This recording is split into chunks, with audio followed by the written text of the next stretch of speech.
പക്ഷേ UDF നേതാക്കളെ മാത്രം തെരഞ്ഞു പിടിച്ച് നടത്തിയ ഞങ്ങൾ പരാതി കൊടുത്തു.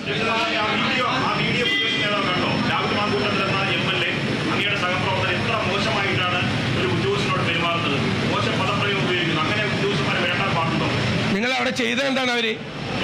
അവര് ഷാഫി പറമ്പിലിനോട് ലൈറ്റ് വെച്ച് ആക്ഷൻ കാണിച്ചു ഇറങ്ങി പുറത്ത് നിൽക്കാൻ. അദ്ദേഹം പുറത്തിറങ്ങി നിന്നു. എന്നിട്ട് അദ്ദേഹത്തിനോട് പറഞ്ഞു ഡിക്കി പൊക്കാൻ പറഞ്ഞു. ക്രിമിനലുകളോട് പെരുമാറുന്നത് പോലെയാണ് MP യോട് പെരുമാറിയത്. ഡിക്കി പൊക്കാൻ പറഞ്ഞു. തൻ്റെ വണ്ടിയുടെ ഡിക്കി പൊക്കാൻ പറഞ്ഞു. ഡിക്കി പൊക്കി പെട്ടിയെടുത്ത് താഴെ വയ്ക്കാൻ പറഞ്ഞു ഷാഫി പറമ്പിലിനോട്. എന്നിട്ട് താൻ ആ പെട്ടി തുറക്കണമെന്ന്. അത്രയും മോശമായിട്ട് അപമാനിക്കാൻ വേണ്ടി ചെയ്തപ്പോൾ ചെറുപ്പക്കാരാണ് റിയാക്ട് ചെയ്തത്രയുള്ളൂ.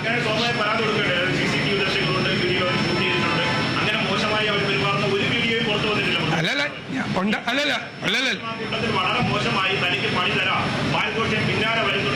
ഞാൻ ചോദിക്കട്ടെ, വീഡിയോ പോയത് പോലീസിന്റെ വീഡിയോ ആണ് പോയത്.